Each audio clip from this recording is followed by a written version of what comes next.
Hello, everyone, and welcome to the latest episode of Fish Bytes, the Miami Herald's Miami Marlins podcast.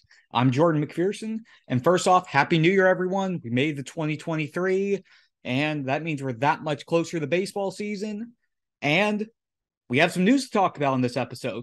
Finally, this offseason, the Marlins finally made their first big move. They have agreed to terms with infielder Jean Segura, 2-year deal with a team option for the 2025 season.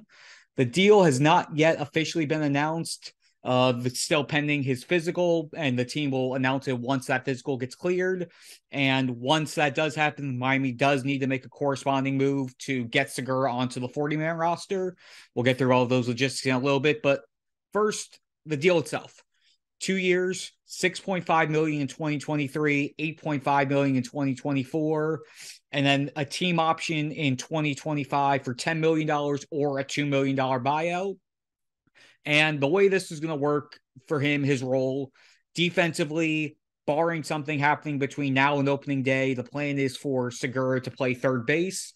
It's not his natural position. He's primarily been a middle infielder his entire career, only has about 25 or so games at third base, and just about all of that was during the 2020 season with the Phillies. But for now, the Marlins want to keep Jazz at second base, Jazz Chisholm Jr. at second base, Miguel Rojas at third, and then they still also have Joey Wendell and John Birdie to be utility type roles. And a reminder on that front, both Joey Wendell and Miguel Rojas are in the last year of their deals. They are free agents after the 2023 season comes to an end. So with Segura under control beyond that, and then Jazz Chisholm Jr. potentially being able to slide over the shortstop, we could see some configuration changes as well coming down there. And also you have to think about just the fact that Segura being able to play second, short, and third, Wendell being able to play second, short, and third, John Birdie being able to play second, short, and third, in addition to the outfield, Rojas being able to play all the infield spots, Jazz being able to play second and short. This gives the Marlins some flexibility, especially if/when injuries occur. I mean, you look back to what happened last year. Jazz only played 60 games before being shut down because of the stress fracture in his lower back, in addition to what he was playing with the torn meniscus.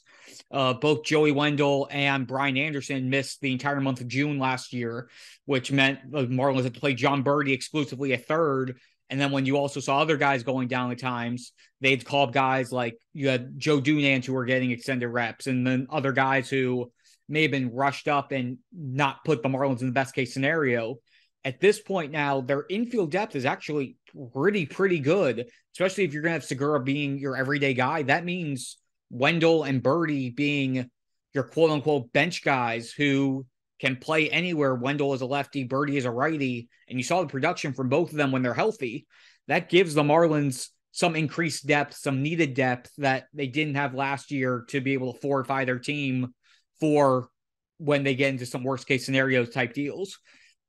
So that's where we are defensively with Segura. Offensively, he provides a different type of model or different type of profile for this offense. I mean, you have Jazz, Jorge Soler, and Avisail Garcia that you're hoping to bring the power. And then you have guys like Wendell for contact. You have Cooper, who's a balance between power and contact. Jean Segura, he's mainly a contact hitter. He's hit at least 266 each of his past 7 seasons. The 5 seasons in that span where he's played at least 100 games, his batting average has been at least 280.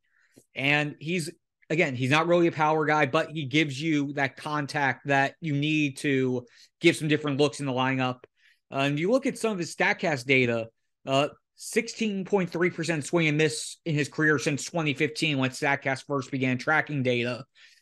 That's really good when you think about it, considering the league average is 24.7%.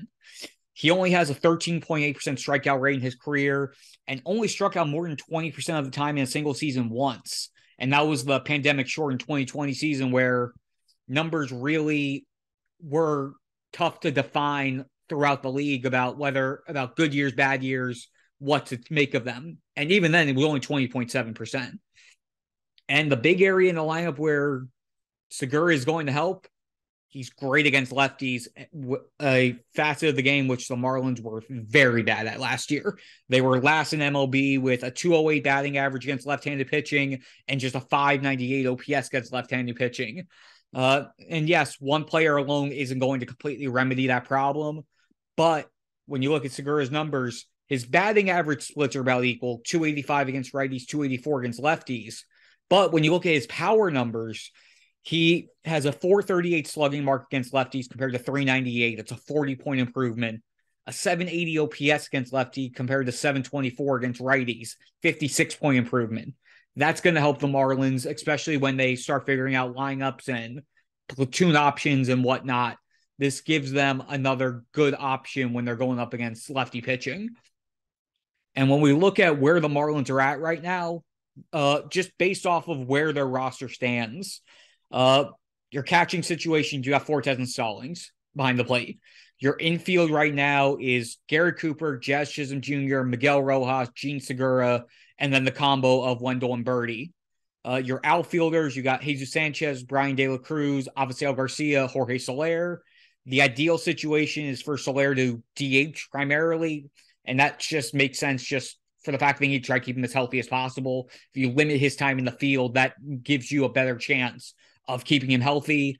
And then again, Birdie is also able to work as a 4th/5th outfielder along with Soler when Sanchez, De La Cruz, or Garcia need days off. And then you have the prospects, JJ Bleday, Peyton Burdick, who can compete for spots as well. And with that, my summation of the move to this point, it's a good first move if there are more moves to come. And the Marlins really do need more moves to come, especially when you look at the rest of the division. I mean, the Mets have just been stacking up. The Braves have been stacking up. The Phillies have been stacking up.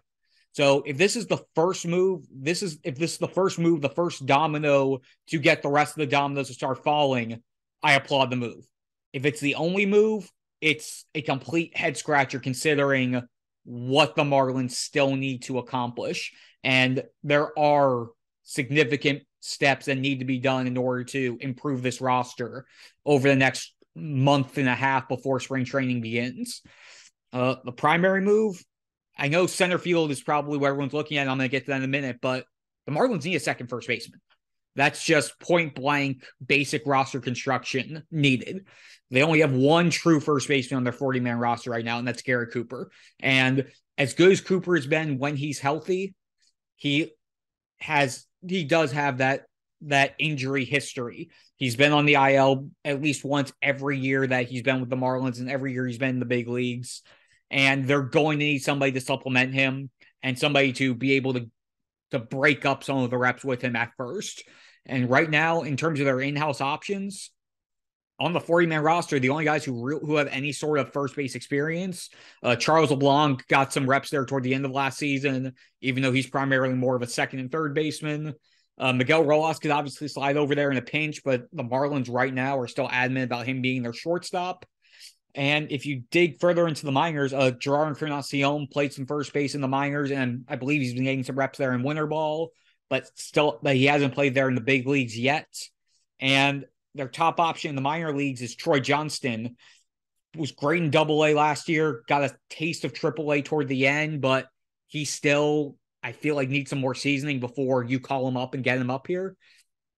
So when you look at options available, the Marlins did try to go after Jose Abreu, offered him a deal, 2-year, $40 million. He ended up signing with Houston for 3 years and 58.5. They could pursue Boston Red Sox first baseman prospect and South Florida native American Heritage alum Tristan Casas. That has reportedly been something the Marlins potentially have tried to pursue, or just the fact that Boston could be a suitor when you look at the fact that they need pitching and ideally controllable pitching. The Marlins are looking for bats, ideally controllable bats. So Tristan Casas, he's the Red Sox number 2 overall prospect, number 25 prospect in all of baseball, according to MLB Pipeline. The Red Sox reportedly have expressed interest in Joey Wendell, according to The Athletic. And again, they're in the market for controllable pitching. The Marlins have that in the likes of Pablo Lopez, Trevor Rogers, Jesus Luzardo, Edward Cabrera. And again, Pablo or Trevor feel like the ones that make the most sense logically. Pablo is the most experienced of the bunch and has probably the highest floor. And then you look at guys like Trevor and Luzardo, obviously lefties are always going to be in demand, especially when they're under team control. So we could see what the Marlins might do there. There are options on the free agent market. Eric Hosmer will probably make the most sense in terms of people available on the market, but who knows how much the Marlins are willing to spend in order to make another move there. And then you go to center field, which has been basically the main topic of conversation in terms of Marlins improvements for the last few years now. They still don't have a true center fielder on the roster. Brian Reynolds, it doesn't look like the Pittsburgh's trying to move him unless they are oversold, which we'll see what the Marlins would be willing to offer on that front. Two other options that could make sense. I've mentioned Baltimore several times over this offseason with Cedric Mullins or one of their top prospects. Or you can look at San Diego, where Trent Grisham is an option. He had a down year. He hit under the Mendoza line last year, but he is still about 230, 235 hitter. It really depends on for center field if the Marlins are focusing on the offense or the defense, which side they are prioritizing more. And again, when you look at this ballpark at Lone Depot Park, it's a spacious ballpark. So it's going to be interesting to see just how the Marlins decide which direction the Marlins lean in terms of what they prefer, offense or defense, and what that sliding scale looks like in terms of, okay, if a guy has X amount of offense, he needs Y amount of defense, or vice versa, to see exactly what they try to do. And then lastly, the bullpen, it's always going to be some area to upgrade. They made a few with JT Chargois and Nick Enright via the Rule 5 draft, and then the importing of guys from the 40 onto the 40-man roster, a few of the prospects. That is a priority, but obviously it is on the lower tier priorities compared to what they have in terms of other needs, specifically with the offense. And there's time to see what can happen. Spring training is about a month and a half away. The team's holding its Fan Fest on February 11th, and that pitchers and catchers should be reporting to Jupiter the week after that. And then you have the 6 weeks there of spring, which includes the World Baseball Classic. So it's going to be a very busy run up to the season. We'll see just how busy this month before all of that is, and to see exactly how the Marlins plan to proceed before they get to Jupiter for spring training. That's going to do it for this week's episode of Fish Bytes, the first one of 2023. Obviously, there will be many more to come. How much we do over the month of January will really be predicated on how much news there is between now and spring training starting. But ideally, there will be at least one every other week. So at least two more this month before we pick things up full steam ahead once we roll into February. So should be a busy time.